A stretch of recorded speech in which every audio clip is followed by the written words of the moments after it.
Alright, folks, welcome to the Garneau and Will Show. I'm Ryan Will, and I'm here with Tom Garneau. Say hi, Tom. What's going on, guys? Alright, Tom, you want to start off with a little bit of hockey? Yeah, we're going to start on a light note because it's been a really weird week in Boston sports. Yeah, it's kind of a brutal week, huh? Everything's kind of come up against us, which pretty much the polar opposite of what happens normally. So we're going to go with something nice and light. The NHL announced their captains as voted by the fans for the All-Star game. And there's a little bit of a sore thumb in the group. Yeah, is that what you want to call it? Yeah. So let me just read off your captains for you real quick. Jaromir Jagr. Okay. Patrick Kane. Okay. Alex Ovechkin.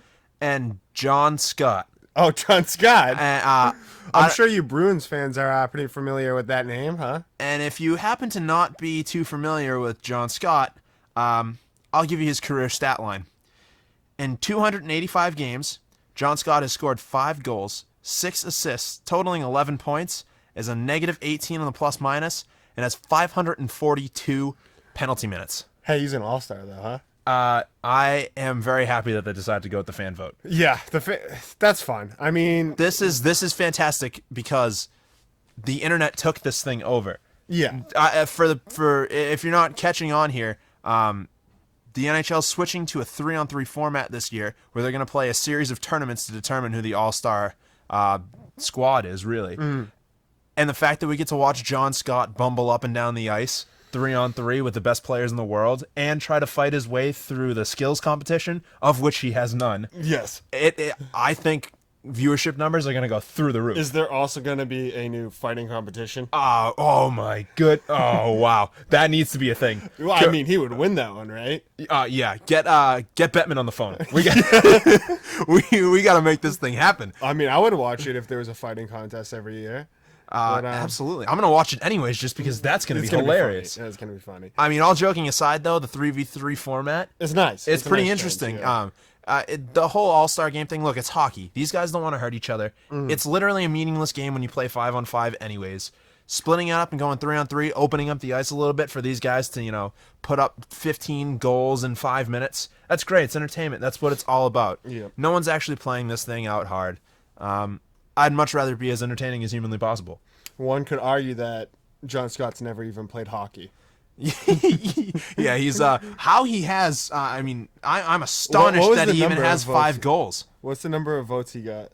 I don't know You can't offhand, pull that up. Oh, but okay. I think he did come in at number 4. Nice. But Nice. And this was that- a Reddit campaign, right? Yeah, this is purely an internet thing. This is all social media. Mostly Reddit.com is responsible. And Good job, Reddit. yeah, thank you guys. We love you for this because Sometimes the internet's fun. this is like. Do you remember that Sanjaya guy on Yeah, American Idol? yeah. Everyone was voting for him because he was terrible. This is what happens when it makes it all the way. Like, they took this too far, and it's great. I love every second of it. So Well, now on a more serious note, I do kind of have a thing like I like the All-Star game being important, and it bugs me that it's kind of a throwaway game nowadays. And with the introduction of fan votes, I understand it can be more exciting and entertaining. I think a big part of it ruins the actual meaning of the word All-Star. Well, if you wanna look at it that way, this year they selected a total of 40 guys, which is more than they ever have before. So you're diminishing the idea of being an all-star based on the format they chose.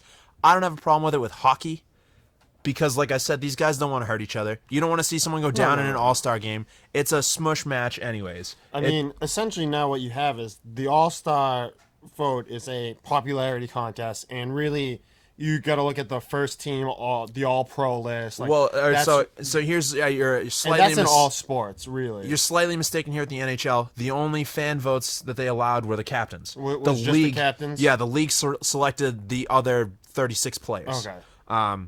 So John Scott is the only standout, but the fact that he's a captain is extra hilarious. Okay. While we're on the subject of captains, the Bruins played Alex Ovechkin and the Washington Capitals last night. I was lucky enough to be in the house for the game, and I got to tell you guys, if you ever get an opportunity to see number 8 play, jump at it. It is phenomenal. I mean, the guy is definitely, in my opinion, the best hockey player of our generation. And just seeing him in person it totally puts it into perspective. Sometimes you don't notice the space between players, but the guy's spatial recognition is incredible. Every time he touches the puck, something electric happens. A couple opportunities that he got one of the juiciest rebounds of the game last night and just missed, absolutely crushing the thing bar down. It went over by maybe an inch and smashed into the glass. The whole building gasped. It just seemed like anytime he was within 2 feet of the puck, something big was happening. Overall, the Capitals move the puck amazingly. Yeah, well, it's nice to see what Ovechkin can do when it looks like he's motivated. Because if there's been one knock on him, one thing holding him back from being considered really an all-time great, in my opinion, it's lack of playoff success and then apparent lack of motivation or interest. In playing defense, specifically. Yeah, well, that tied into the motivation. When he's on his game, he's just bigger, stronger, faster, and more skilled than almost anyone who you can put up against him. And you know what? I think he figured out a lot of that last year. They made a real deep playoff run. He looked like a man possessed in that Game 7 they lost to Tampa Bay. I was really pulling for them, and honestly, they're my number 2 team at all times. They entirely sold me last year. That's a team that deserves a championship. Love Ovechkin. That being said, they just outplayed the Bruins last night, flat out, up and down the ice. Unfortunately, what you saw these last 2 games is the difference between an upper echelon team and the Bruins. Granted, the Bruins are missing David Krejci, and Brad Marchand is still out on a suspension. Also, Adam McQuaid left the game after being boarded by Zach Stills in the second period. And what is... Has discipline come down on that yet? Yeah. Zach Stills has been suspended 2 games by the NHL. Okay, well, that's right. I don't disagree with that at all. The NHL is usually really good about that, though. They don't generally miss too many of those. But the Bruins were just kind of slow to the puck. They got out-muscled. The scheme for Washington beat them all over the place. They just had no answer for it. And I got to give them credit. They showed a lot of heart. They were down 2 on 2 separate occasions, brought it back within 1. Love to see that. You get your top line producing with Louis Eriksson and Patrice Bergeron both scoring goals. One on the power play, which they've been doing all year. Yeah, power play is actually a surprisingly nice change for the Bruins. It's funny, yeah. For the longest time, they were one of the best defensive teams in the league. Just couldn't score on the power play to the point where it was maddening. They were better at 5-on-5 than they were at 5-on-4. And this year, it's nice to see that they're actually taking advantage of the opportunities they're getting. But now they got to figure out the whole complete game. They flip-flop. Their offense scores, and they aren't getting back. But I've been seeing the defensive game improve a little bit. Losing McQuaid doesn't help. No. I think having Krejci and Marchand in the game last night, they would have had a much better chance. Chara came really, really close to tying the game with about 3 seconds left. They had an extra skater on the ice. He took a backhand slap at an open puck, pretty much in the crease, and it just missed wide. I can't really fault him for that one. It was about the best he could have done with that amount of time left. But they fought literally to the final bell there, and all in all, I think there are some really positive things to take away from the game. Just the fact that they were able to keep pace with the Washington Capitals, short a couple guys. Yeah, I can see that. All in all, it's a loss.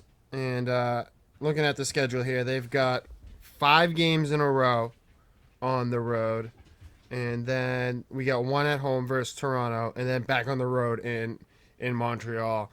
Now, looking at this stretch, we got New Jersey, Ottawa, the Rangers, Philadelphia, Buffalo, Toronto, Montreal. That's a tough spot, especially considering we've already dropped 5 of the last 6 games, and all of those games are all the games that we're about to play are losable games, especially with 5 out of 6 of them being on the road. That we could drop another 3 or 4 games in this stretch and really start falling into the danger zone when it comes to the wild card race. So, I think just the opposite. They've played New Jersey really well this year. I think that's a winnable game. Ottawa's played you well. Ottawa has played them very well. I'm a little more pessimistic about that. Rangers are just flat out better than you. They've stood the Rangers up earlier this year, though. They played them really well. They always seem to play Philadelphia really well. And if you lose to Buffalo again, you got some problems. And Toronto, that's a team that can beat you. And Toronto's a good measuring stick game. Yeah. They're right about where you are, and if you can... Well, if you look at this stretch of games, Buffalo is the one outlier, but the rest of these teams are all in a similar position to you, standing-wise.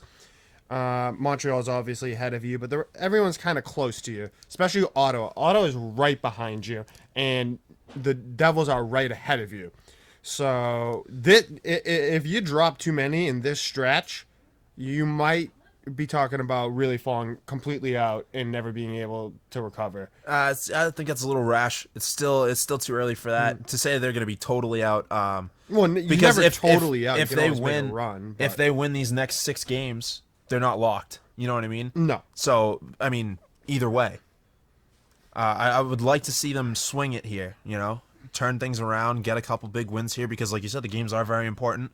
The season's only getting shorter, so I mean, I think they have I think they have a pretty decent chance to walk out at least split over these next 6 games. I think you have to split them. Any more than that, especially depending on who you win and who you lose with. You don't want to lose to New Jersey no matter what you do. You don't want to lose to Ottawa no matter what you do.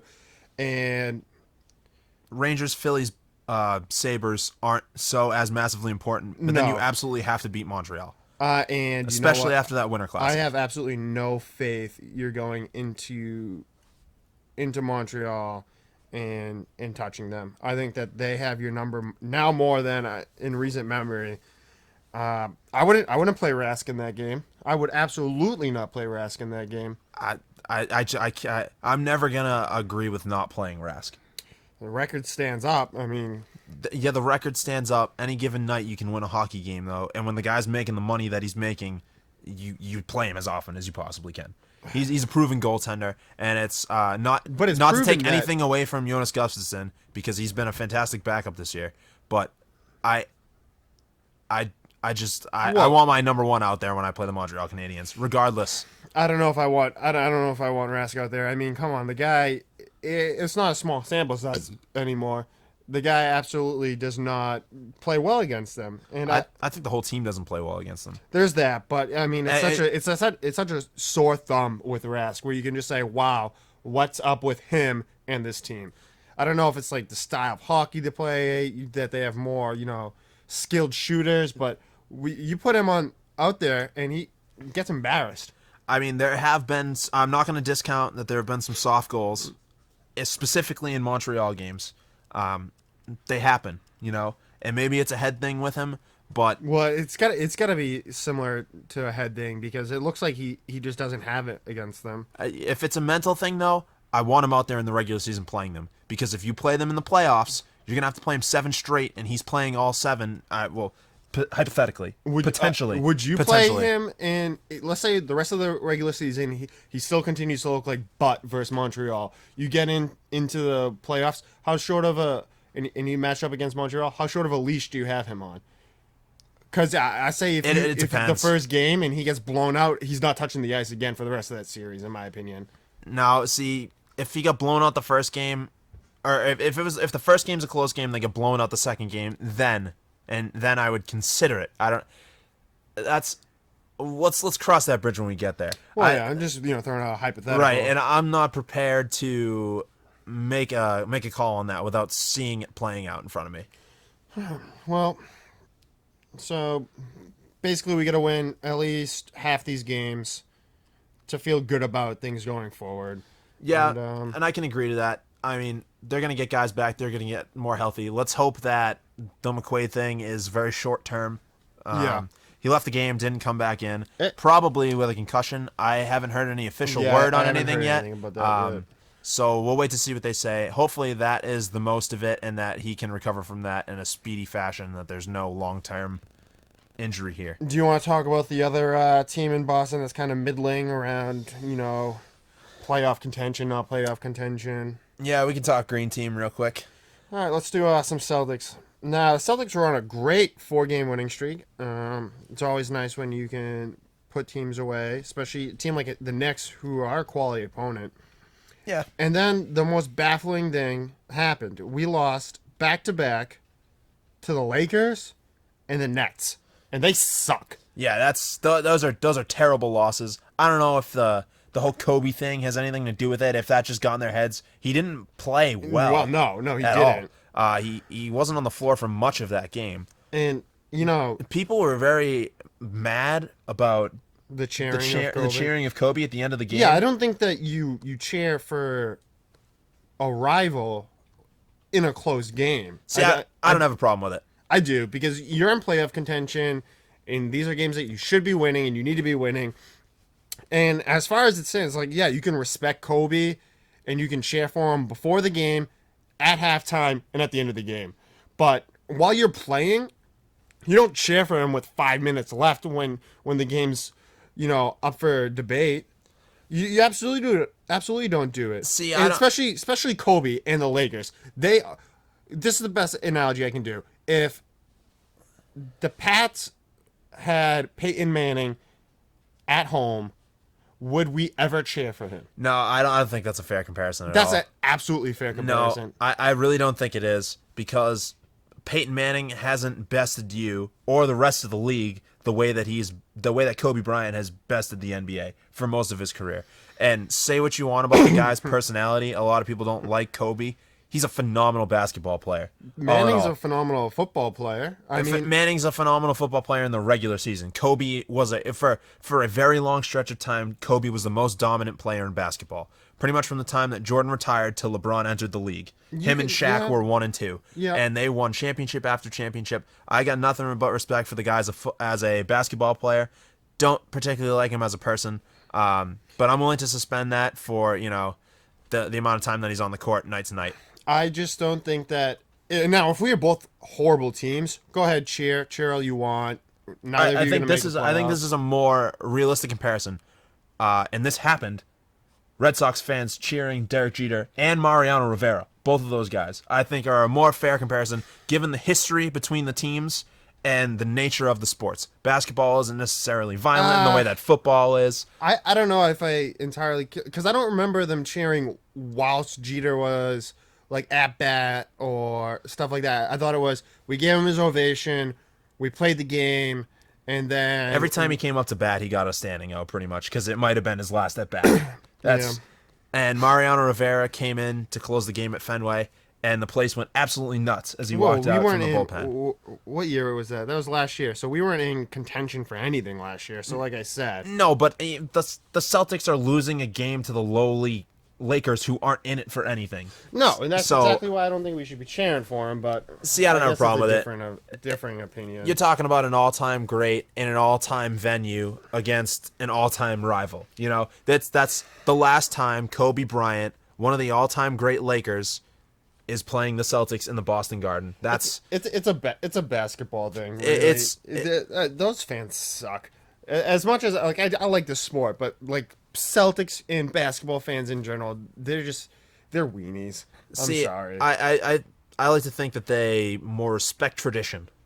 No, I don't even think that. that. Absolutely. Absolutely they do. The culture of basketball doesn't respect tradition. Otherwise, you could get players here. And, I know. I don't think players today respect the tradition the way that the real basketball fans I think do. that basketball fans are just, specifically Celtics fans, are just always happy. You can never find an upset basketball fan. They are the single most optimistic brand of Boston sports fan. Rainbows everywhere, sunshine up your butt. I don't get it. Almost as bad as Patriots fans, but Patriots fans have a legitimate reason. No, I might be the outlier. I'm the most negative Patriots fan you'll ever meet in your life. Well, if that isn't the perfect segue, I don't know what is. So do you want to rant on Bill? Oh yeah, I want to go off on the Pats in general. All right, do your thing, because I'm going to disagree. So, all right, now I guess we can start off with this past game in Miami. Now I'm the proponent of, you lock up the first seed with a win. You go out there and you try. There's absolutely no way anyone on this planet can convince me that the Pats tried to win that game. They looked like they were playing 1 foot in the door, 1 foot out the door. I guess we can like play our starters, but not really try to use them and come in there with this sorry ass game plan and just hope everything works out for the best. Now, the first drive, rush, pass. Right. They opened the game with, I think it was 16 of 17 rushing plays. Yep. The next drive, rush, punt. The next drive, rush, pass. That's nice. Rush, penalty, rush. Right. We get the point. The entire game plan was let's have Brady not throw. I think he had like 2 passes up until almost the end of the second quarter. Now, I'm sorry. If your game plan is to protect your starters, how about you do the sensible thing and put them on the bench where they can't get hurt? And that's the one thing that I did not understand about the game is, look, I get if you want to mail it in and the number 1 seed doesn't really matter to you, but I'll get to the reason why I think that's the case in a minute. If you want to mail it in, don't even put Brady out there in the first place. No, they looked like they were mailing it in from the opening whistle, and I don't have a problem with that based on the way that things turned out. And this is what I mean by that. You wanted to avoid if Pittsburgh wins as the 6th seed, you get them if you're the 1 seed. Of course. And they're the only team in the AFC that I do not want to play. They're the only team that scare me. And I want to think that was Bill's line of thinking and saying that, okay, we're going to mail this one in. But I don't think he was so sure that he was going to mail it in at first. Is this an actual thought, or is it like you just hoping it is because otherwise it's such an asinine... No, this is me trying to rationalize it. Yeah, I'm trying to get in Bill's head here and try to think of what Coach Belichick was thinking. I got to think that he was praying by some miracle that the Bills would beat the Jets. Yep. And that you would be okay with the 2 seed because you would get the higher seed, which is actually the worst team based on the way that the AFC panned out this year. Yeah, unless Denver makes it to the AFC Championship game, and then you have to go to Denver, where you have historically struggled, and play a team that has proven they're capable of beating you. Albeit we were injured and banged up during that game, but they can beat you, Tom. Okay, that's a fair point, but they have to beat Pittsburgh first. They have to beat Pittsburgh first. Yeah, and you know what? Over the past 2 weeks, Pittsburgh has come down to earth, in my opinion. They don't look as scary as they did before. Now, don't get me wrong. They've got some phenomenal weapons. These past 2 weeks have shown me not that much for Pittsburgh. Playoff football is so much different, though. We're talking all new ball game. There is no way the Patriots run the ball more than 15% of their plays for the entire postseason. Obviously not. It doesn't happen unless they blow someone open in the first half of a game and just rush to burn clock. That's the only scenario I can think of. The Colts games. Exactly.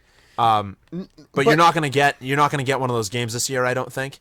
But now let's think about it this way: if Denver ends up winning, and we meet them in the AFC Championship game in Denver, and then we have to play them away, and we lose that game in that spot because Bill Belichick decided to half-ass a game at the end of the season and get Brady hurt. Bill endangered Brady by attempting to spare him.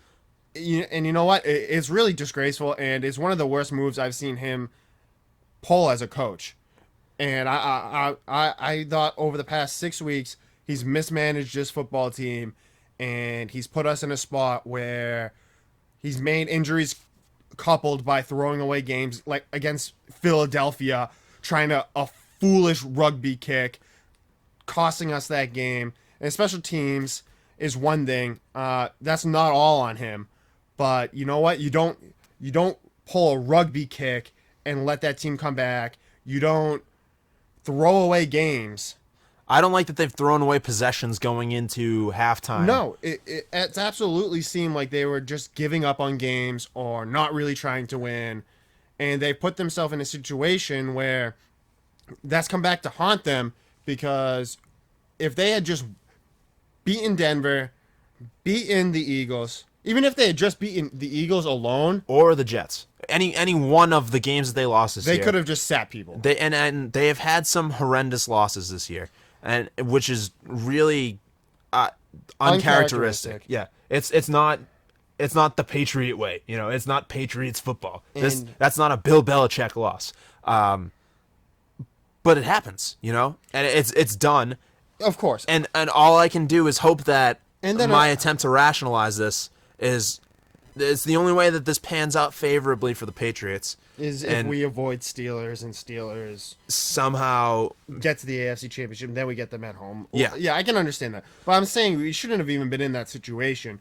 It shouldn't have got to the point where you have to half play a game at week 17. It should have never got there. And I'm sorry, over the past 14 years I've been following this team, this is the worst coaching season I've seen out of Belichick. And it's really not even close.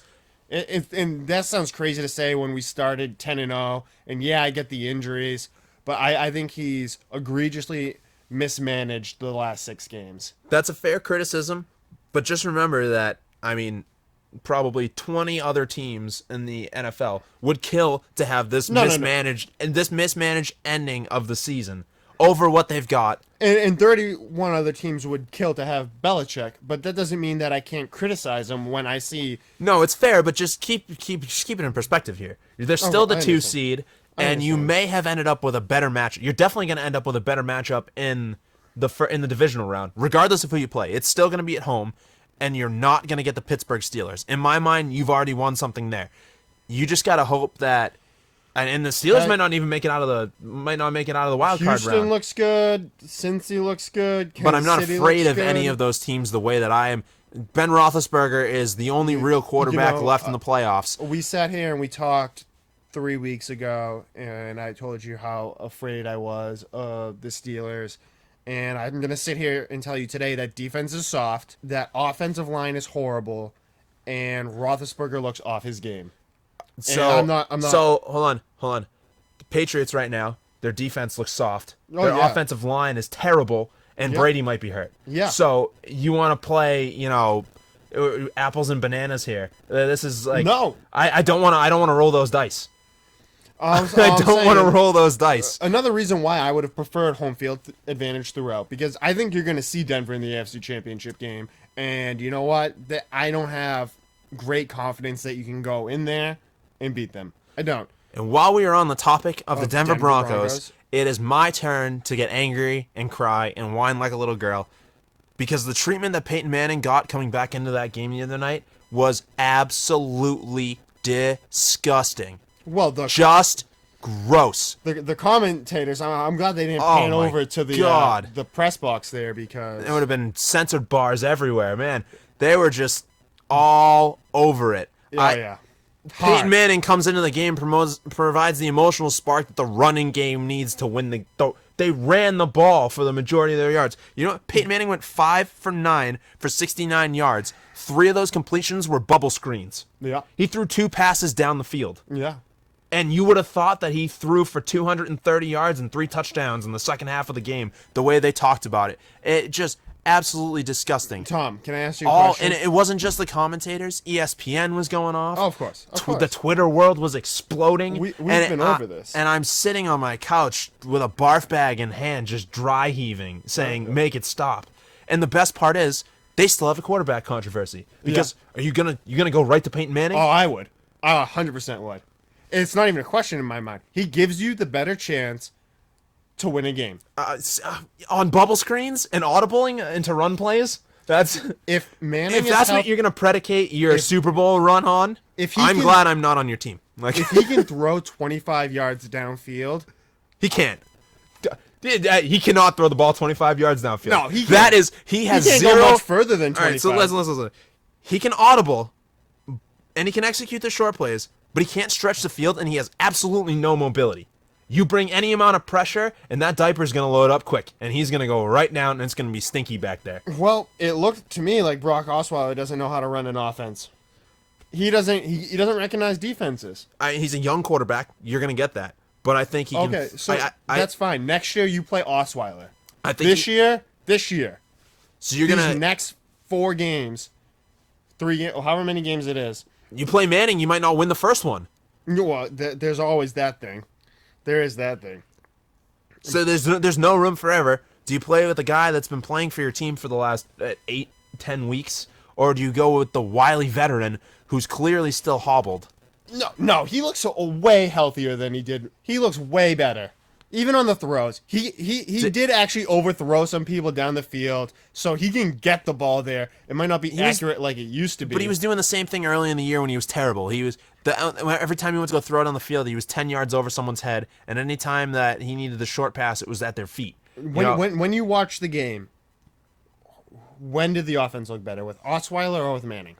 I will say this: he did provide some sort of emotional spark. Those guys wanted to play for Peyton Manning. He checked them into better runs. He made the passes he had to make. It's not like he went crazy. And I'm not saying that you're gonna get Manning of 2008, Manning of 2009, or any of that. I'm saying he gives you a bit of a better chance to win playoff games.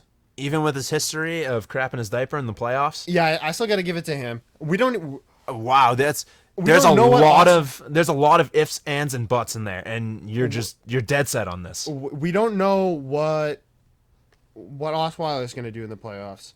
You know, he's an unknown commodity. We know what Manning is. We know what Manning's ceiling is. And if he can go give you 28 pass attempts and complete 17 of them, then CJ Anderson has to have a really good game for you to win.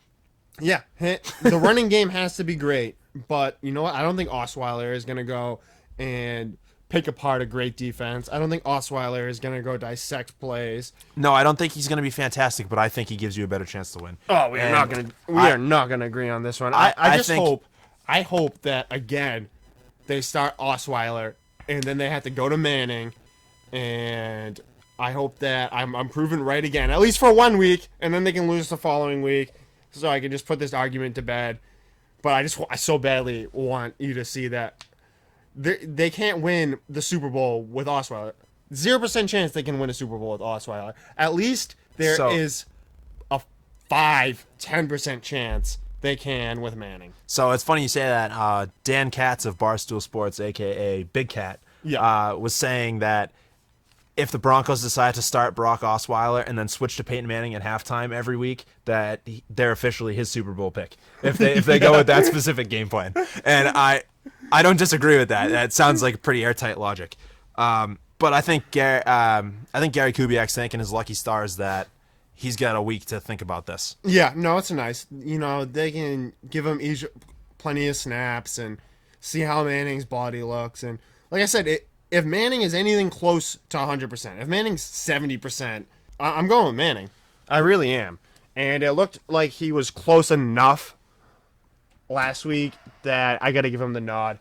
I mean, yeah, we all know he craps his pants in the playoffs, and we're in New England, and it's fun to be the Manning haters because we got Brady, and haha, Brady won all the rings. See, I don't hate him.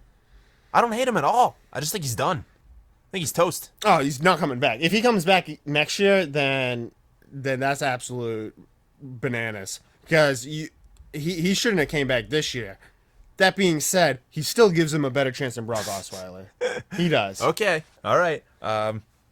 You can. We're just not going to agree with this at all. But we didn't even touch on the NFC. And I know I asked you. I think that was last week who your favorite was. Oh, and I picked the little Arizona Cardinals. Have you changed your mind at all with that horrendous display on Sunday? No. Not even a little bit. No, see, as ugly as that game was, they're still a great team. They're still the team I'm most afraid of out of the NFC. So yeah, I think they're a great team. Actually, Tom, speaking of this, Carolina, I figured out why I'm not afraid of them. Okay. Do you know who I think they are? I think they are like the 2005, 2004, 2006, 2007 Steelers. That's who they are. That's who that team is. Same style quarterback, mobile, big-bodied, hard to bring down. Downfield with the ball. Yep. They take Hard-nosed defense they that'll take just shots, take shots at you. Yeah. nice linebacking core, playmaking secondary. That's who they are. And you know what? The Pats almost every single time come up over the Steelers. Yeah, but we had a way better defense back then. Oh yeah, we did. Way better secondary. We did. But still, I think that there's a lot of similarities between that Carolina team and those Steelers teams. And I was never really afraid of those Steelers teams. So yeah, that's a revelation I had yesterday. And see, what you just said actually plays into the reason that I like the Carolina Panthers. Is because if it wasn't for the New England Patriots defense in that stretch, the Pittsburgh Steelers would have run train on the whole league. Yeah, they were a great team. They were. And they did get their one Super Bowl in there. But man, two Super Bowls. Yeah, my mistake too. If it wasn't for the Patriots, though, they may have been the dynasty of that era. Oh yeah, I can see They had that. as good a shot as the Patriots did, realistically. Some of those games were fantastic. It wasn't just our defense that held the Steelers in check. We also, offensively, picked them apart religiously. And for whatever reason, Brady always had his way with those, LeBeau defenses. And He's never really had too much of a problem dealing with good linebackers throughout his career because he reads that part of the field really so well. Yeah, he does. The offensive line shifts, which is ironic because he's working with such a rough offensive line this year. But really, setting the coverage and reading the linebackers is really, in my opinion, what Brady does well. I even think that this Steelers team plays. I think this Carolina team plays a similar style that those Steelers teams played.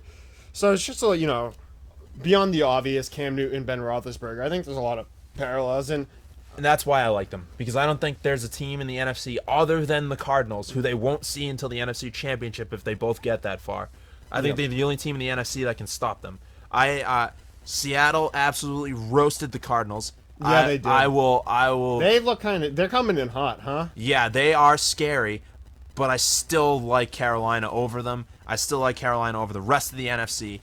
Don't even talk to me about the Green Bay Packers. No, I don't want to hear horrible. it. They're a fraudulent playoff team. Are horrible. Let's Aaron Rodgers is the only thing keeping the glue. Aaron Rodgers is the glue holding that entire team together right now. Yeah, let's put it this way. They have any other quarterback in the league, and they're toast. Arizona beats Green Bay by 30, and then next week lose to the Seahawks by 30. So if that differential doesn't tell you what's going on in the NFC right now. So you put some numbers together, the Seahawks are 60 points better than the Green Bay Packers. It's not exactly rocket science. No. But I think they're going to lose to Washington. And I do like that, Kirk Cousins. I do. Yeah. You know what? He's give him all the credit in the world. He's been hot. There have been so many coaches, too, that have seen something in him and just been like, man, if he could protect the football and not throw picks.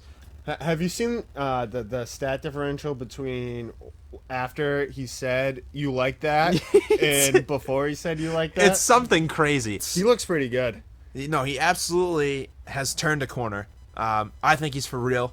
We've got a big enough sample size at this point that he's definitely he's the quarterback. He's the quarterback of the Washington Redskins. Long-term extension. They'll give it to him too if they have half a brain. And you know what? That team isn't a great team. But they're playing inspired football right now. Yeah, and that's that team almost has a more lot important. of problems. They don't have a lot of dynamic weapons, and they'll beat Green Bay because I think Green Bay is horrible right now. And I think Coach McCarthy is an absolute bum. I think he deserves to be fired. So they'll win this game, and then they'll get knocked out by whoever they come up against next. But it's a nice story. Good for Kirk Cousins. Really good for him. And good for Washington having something to cheer about other than the Capitals. Yeah. Who just continually rip their hearts out every year. Do you want to before we move on from the NFL? Johnny Football wants to go to Dallas.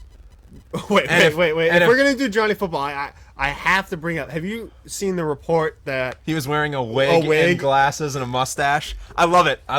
That's a Johnny Football play right there. Oh my gosh. That's the crossbody throw after he scrambled 5 yards west out of the pocket. I love it. This kid has a serious problem, Tom. He has a serious problem. Yeah, his serious problem is that he doesn't want to be in Cleveland, so he's going to do whatever it takes to get himself cut so he can go play for Jerry Jones, who brought in Greg Hardy and doesn't care about it. He wants to go where there's no consequences, where the grass is greener. Yeah. Good old Dallas. I guess that's a place where you got to go. That makes 1,000,000% though, like 1,000,000% sense though, right? It does, but you know All what? the sense in the world. Do you really think that this kid's ever going to figure it out? Because I don't. I think that... No, he's definitely got enough raw talent that if he goes somewhere that he wants to be, a.k.a. pretty much anywhere other than Cleveland on the planet, why would anyone want to go to the Cleveland Browns? Do you remember when a few years ago, Jerry Jones actually pretty much hired a babysitter for Des Bryant? Yep. Yeah, you're going to need more than one for this kid. I think Jerry Jones has totally gone off that train. You think it's just free reign down there, party hardy? You don't just bring in Greg Hardy and then hire a babysitter for Johnny Manziel. Like, that's not how it works. If you're going to have anyone being babysat right now, it's got to be Greg Hardy on that team.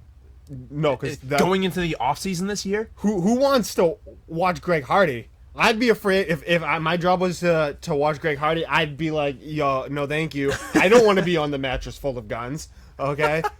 No, I think Jerry Jones just could care less about anything other than trying to win football games. I don't even think he tries to do that. To a deplorable level. No, he definitely cares. I mean, he went so far as to pump Brandon Whedon's tires and call him the best quarterback he's ever seen.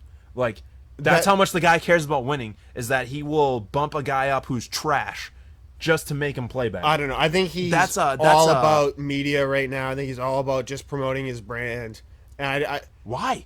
They're already America's team. No, they're not. They are not America's team anymore. They are absolutely not. They're already the most valuable sports franchise on the planet. That's a statistical fact. Yeah, you sure it's not one of the soccer teams? Maybe in the United States. Maybe not on the planet. Definitely in the United States. Yeah, I could see that. Actually, no, Yankees. I don't know about that. I would love to see the actual stats on that. I'm pretty sure for next week. I'm pretty sure that the Dallas Cowboys are the most valuable franchise, definitely in the United States. Maybe 2 or 3 in the world. Even when you put them up against some of those soccer clubs, they're just massive. The amount of money that the Dallas Cowboys make is ridiculous. Yeah. I don't know. I think that team is doomed, and I think Manziel, he needs a babysitter. He needs to check into a rehab facility. He needs to do something because he is a talented kid, and you'd like to see him succeed. But I don't have any. I think it's an act. I have no faith that he's going to figure it out anytime soon. I think it's an act. I really just think he doesn't want to be there. He doesn't care where he goes. But as soon as he gets somewhere else, you're going to hear all this nonsense disappear. We'll see. I don't think so, but we'll see. All right. I mean, was it the owner who said that we do have the second overall pick, so, we can look at quarterbacks? Because I'm almost 100% positive he's not going to be back in the Cleveland. So I want to see Cleveland just keep rolling through number 1 draft pick quarterbacks. Well, I think they need to stop taking them at the number 17 overall position. Because I remember when Manziel got drafted, the last 3 quarterbacks they drafted in the first round all came at number 17, and they all who was it? Brandon Whedon, Manziel. Oh, who was the other kid they had for a couple of years? The Notre Dame kid. Oh, Brady Quinn. Yeah, Brady Quinn. That loser. Yeah. So, yeah, all first round, pick number 17. So we just went on a Johnny Football Cleveland Browns tangent. So for anyone listening in Cleveland, there you go. Yeah. Best of luck, you guys. Let's hop off here. Baseball Hall of Fame vote came down today. Congratulations to both Ken Griffey Jr. and Mike Piazza. Do you think he deserved to be in the Hall of Fame? Mike Piazza? Yes. Yeah, sure, give it to him. Why? The guy's a hell of a player. He was great offensive catcher, but he couldn't play defense. He sucked behind the plate. He played catcher though. Come on, how many good offensive catchers have there been in the history of the of the MLB? Like maybe 5. Yeah, exactly. He's in. That's all. But that's it. He's horrible behind the plate. I think it's a travesty that Jeff Bagwell didn't make it in for the 2nd year in a row. Oh, I don't want Bagwell in. I love Bags. I love Jeff Bagwell. I think it's more upsetting that Bonds and Clemens are both still 50% votes. Yeah, they're never getting in, and that they deserve to be in. They do. Yeah, I mean, all things considered, if everyone's cheating, pick the best cheaters. Steroids don't help you make contact with the ball either. No, you gotta look at the players and see. Which is the more difficult part, if you ask me. It's so hard to hit a baseball at a professional level that, I mean, I don't really care if you hit the ball 250 feet or 450 feet. You know, it is what it is.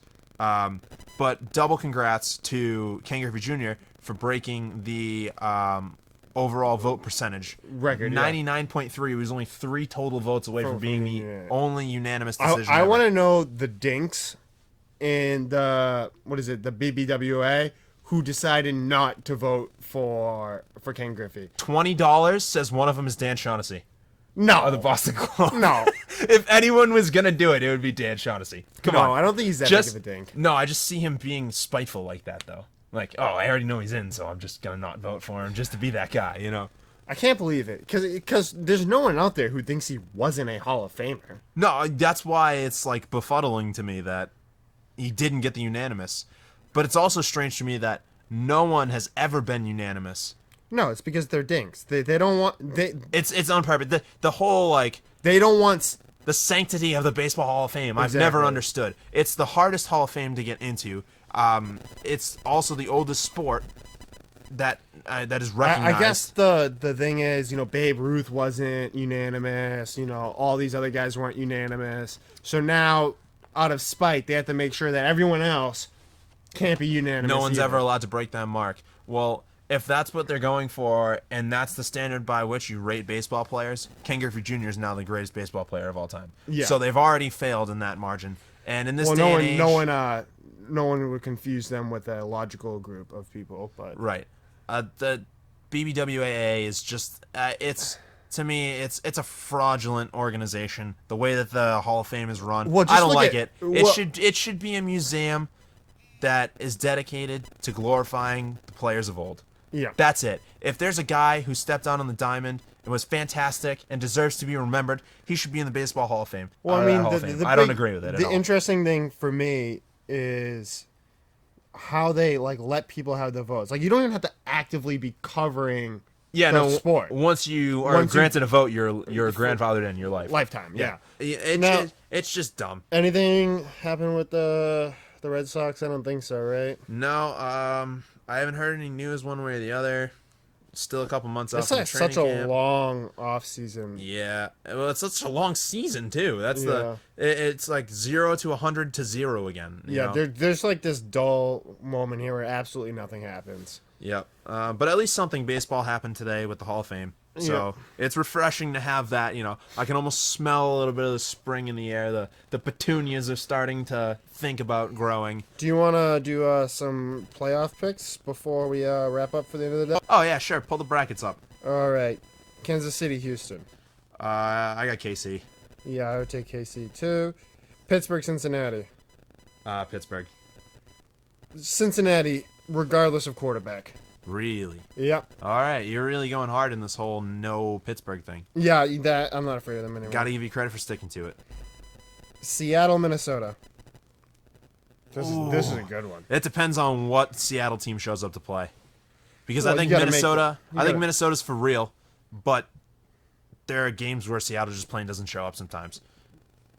And if that's the case, I'm not gonna let you murdered. hedge your bet like that, Tom. Pick one. Yeah, Vikings. I'm going Vikings. I'm taking Seattle. There's no way Teddy Bridgewater doesn't get steamrolled by that defense. AP's gonna run them over. Yeah, we'll see about that one. All right, and Green Bay and Washington. I think we both take Washington. Yeah, Washington, yeah. All right. That goes without saying. We'll wait till the results of those games come in. I don't really feel like doing math and figuring out seeding on the fly. No. right now, so. I was just wanting to do this first round anyways. All right, so that'll about do it, and we'll see you folks next week. Have a great week.